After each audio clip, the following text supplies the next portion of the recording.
Hey, what's going on, everybody? Once again, we are live as the old cats say, we live. Nah, listen, we are live here again to help y'all with some information about getting your book together. What's going on, determined, focus. Um, for those who do not know me, my name is Ray Destin Jr. I'm the founder and CEO of BOBM Publishing LLC. We are a full service publishing house that has been around for a few years, helping authors get their books out, offer a full suite of services, everything that you need to be successful as an author. The last 268 authors that we've worked with have all went number one on Amazon. So these videos are more so to help you grow as a new author. Even if you're an existing author and made a few mistakes along the way, want to help you go back and clean it up because you can always start over in the process. Now, this video today is all about putting your book together. And the reason I'm doing this video is because I do realize that there is something that is extremely important when it comes down to the communication aspect of putting a book together.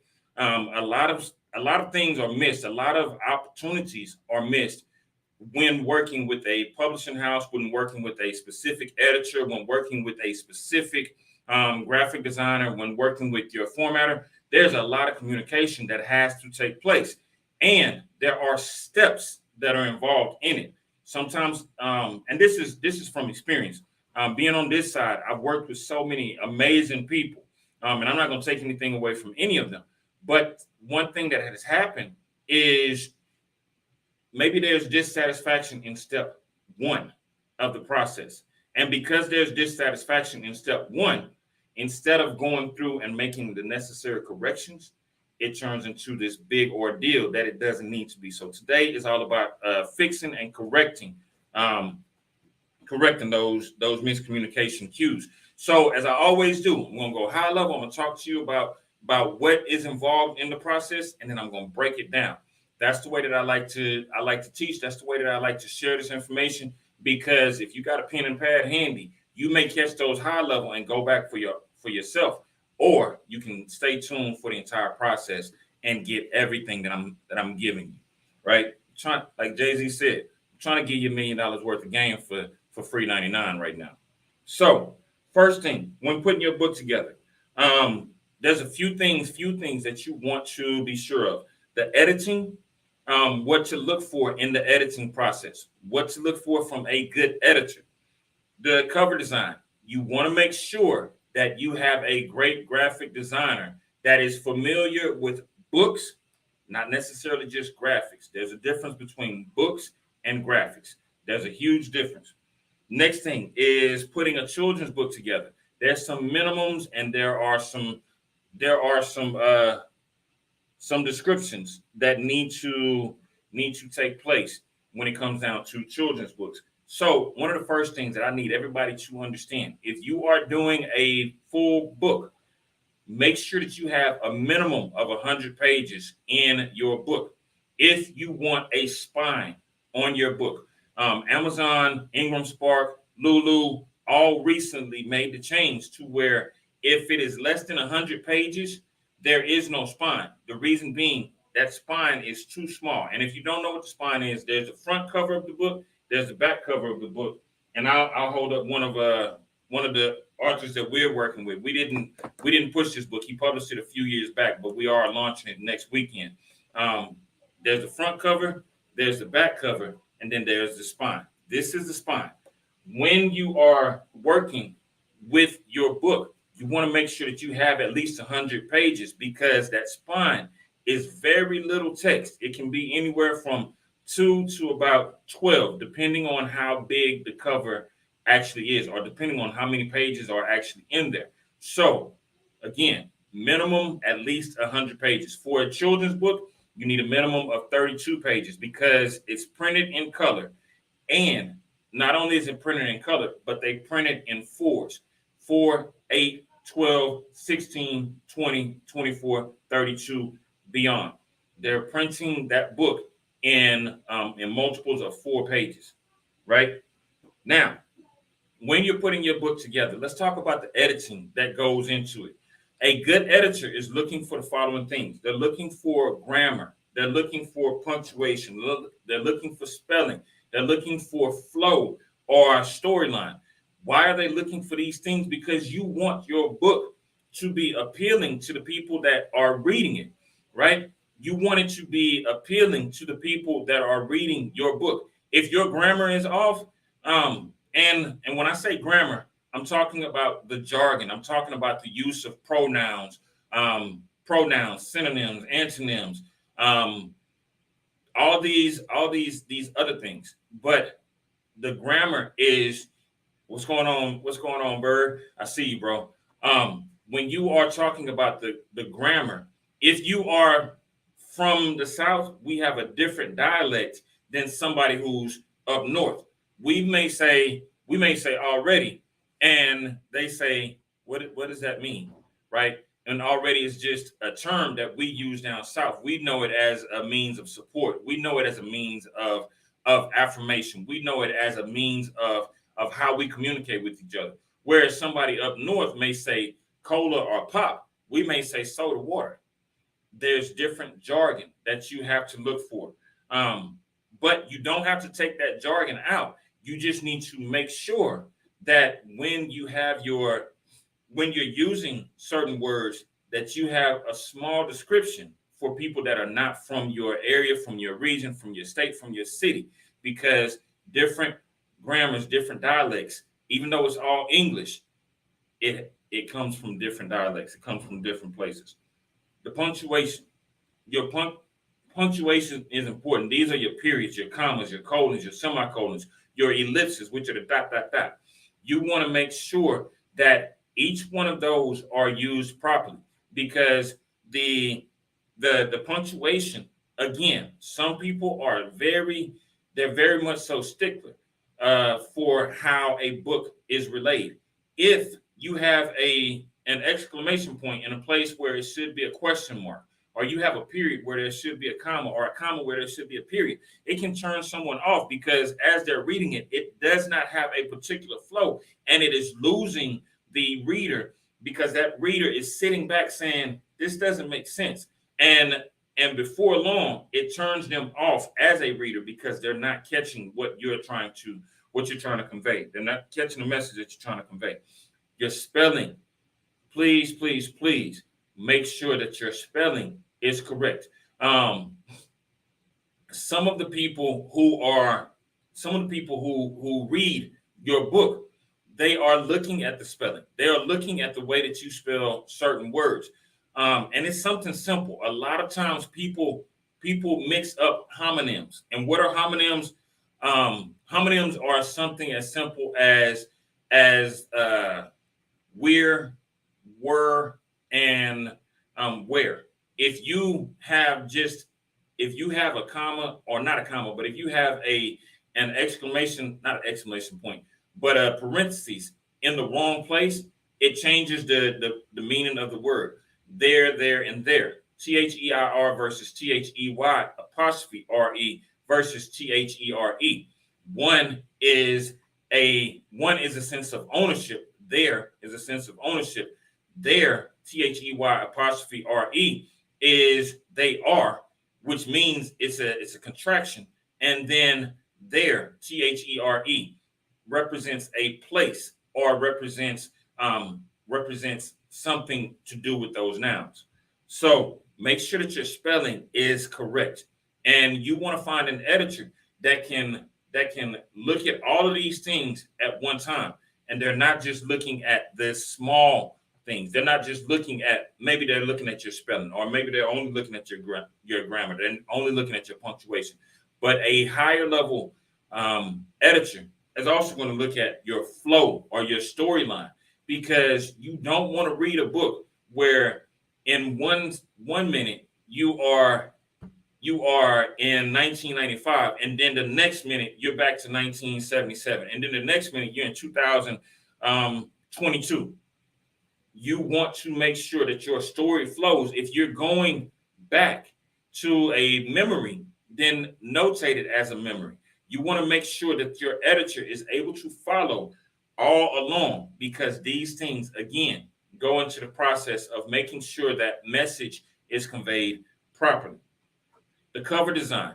The cover design is a lot different from getting your cover design together, is a lot different from getting your interior together, because with the cover designer, it's based on the artist's vision and your actual vision of what it is that you want on that cover. Now, if you start off, and trust me from experience, and this has been several artists, they start off with, I don't know, what do you think? That's the wrong way to start your cover design process, because that cover designer is more than likely working on multiple graphics at different times. Even though they know what your book is about and they know how to convey the message, their vision and your vision may not match. So as an author, you want to have a clear image of what it is that you want on the cover. The reason that you want a clear image of what's going to be on that cover is because you want to be able to tell the person, I want a red brick house. And a red brick house can be a small house, it can be a mansion, it can be a 2-story, it can be a 3-story, it can be a compound. They don't know exactly what you want until you tell them, and until you let them know, this is exactly what I need on that red brick house. If you say that you want a black male, there are so many different shades of black that it has to be conveyed properly. There is light skin black, there is caramel black, there is mocha black, there is Tyrese black, there is my color black, which has red tones in it. You have to be specific in your descriptions, because those descriptions will help the designer to bring your vision to pass. And if you don't have a specific vision, then they just have to go off of artistic influence. What usually happens, if someone goes off of their artistic, what they think up here, if you don't like it, what's going to happen is it's going to change after the first round. And when it changes after the first round, now you're starting to get a clearer vision. When if you started with a clear vision, you could have easily taken away a lot of the confusion that you're going to cause as an author with that professional who's working on your project. You want to also, with your cover design, you want to know what color scheme do you want. Are your favorite colors? For me, my favorite colors are blue and gold. You see it every time I'm doing something. You can see the image in the background. The logo that's at the top of your screen is blue and gold. There's a reason for those colors. So anytime I'm working with the cover designer, I actually know the blue that I'm using. I'm using 416BE1. That's a specific RGB code. That cover designer can go and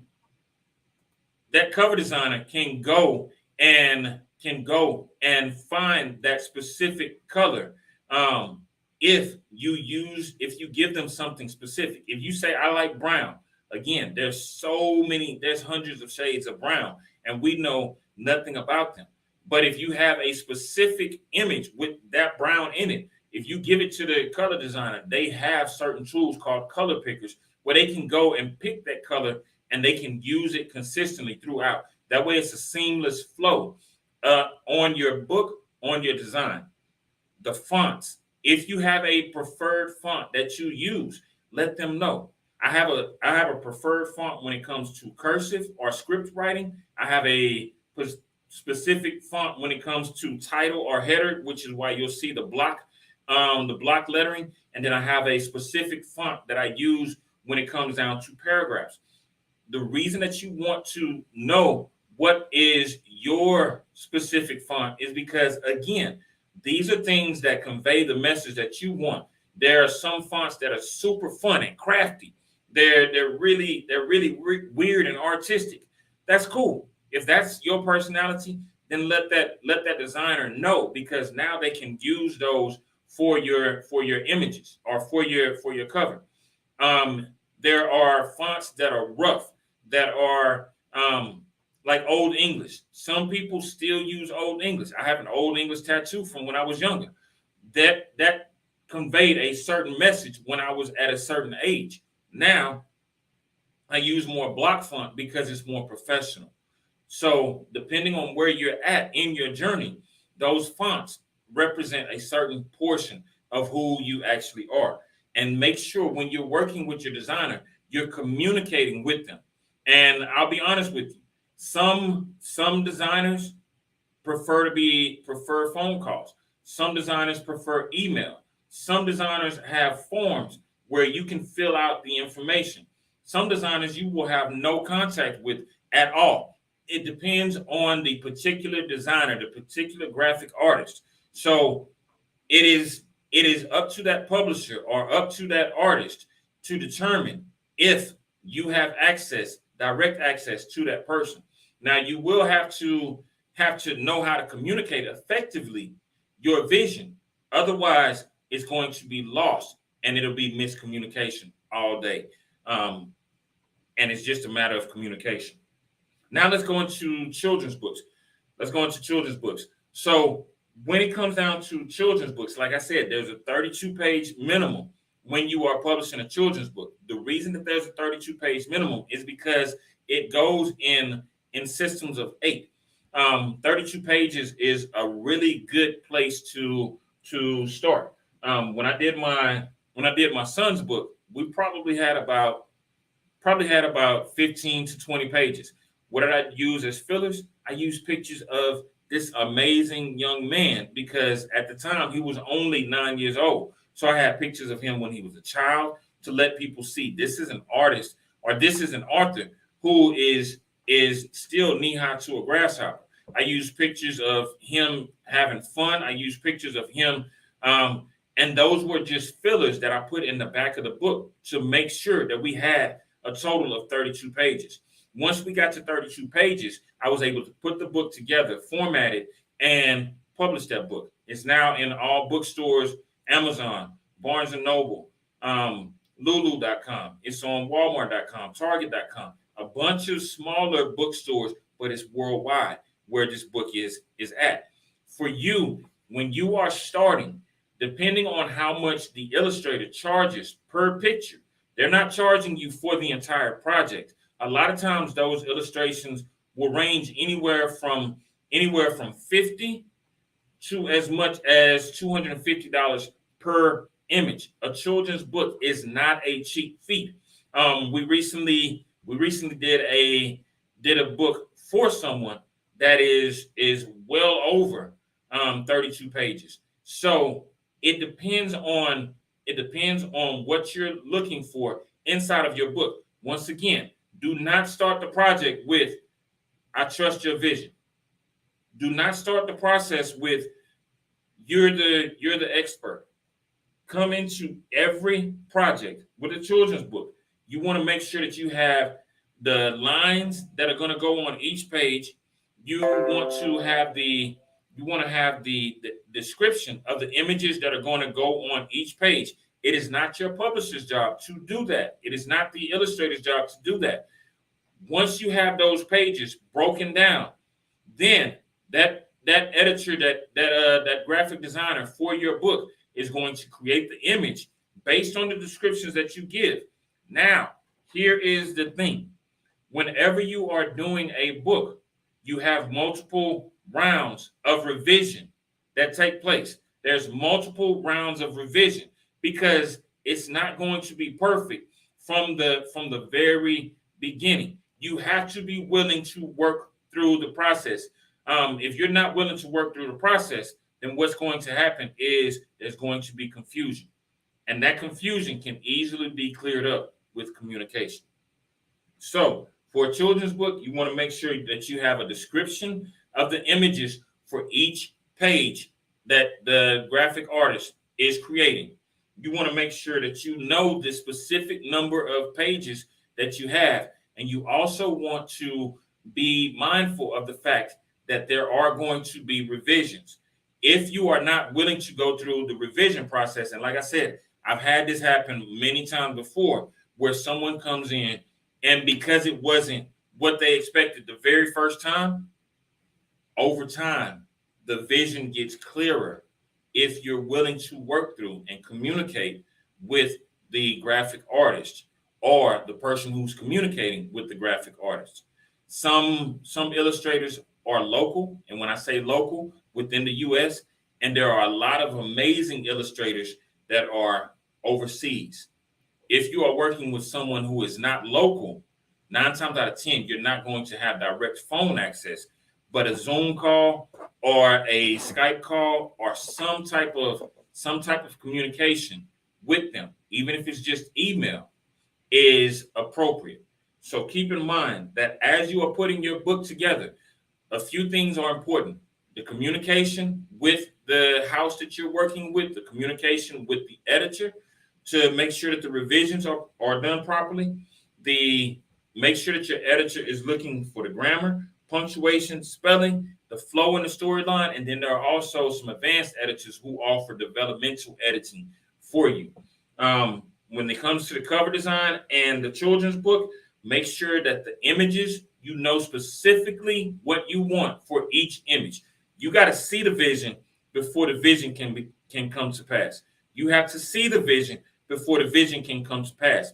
And a lot of times what gets in the way is the communication that is taking place in the interim. Make sure that you know your color scheme and make sure you know your fonts. And then when it comes down to the children's book, make sure there's a minimum of 32 pages. You have the description of the images. You're willing to go through the revisions.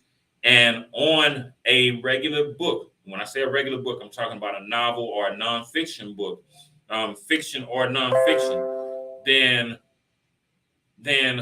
what I want you to do is make sure that you have 100 pages minimum, because if you do not have 100 pages, there will be no spine on the exterior of the book. So your name and the name of the book will not be shown. The bigger the book, the bigger the spine. The smaller the book, the smaller the font on the spine. Okay? So listen, hopefully this was helpful for you all. Like I said, I'm trying to give you $1 million worth of game for free 99 right now. More classes coming soon. And I do want you all, what's going on, Ms. Nora Barnes? I do want you to be able to take this information, apply it, and take your writing to the next level. If this information was helpful, do me a favor, go ahead and drop a like, drop a heart, and hit that share button, because there's a lot of authors out there who still have that book trapped inside of their head, and we're trying to help them get it out of their head onto the paper and get it out of their head onto the paper so that it can help you and other people like you out there. Listen, I love y'all. I love y'all from the bottom of my heart, and ain't nothing y'all can do about it. Love y'all. Y'all have a good one.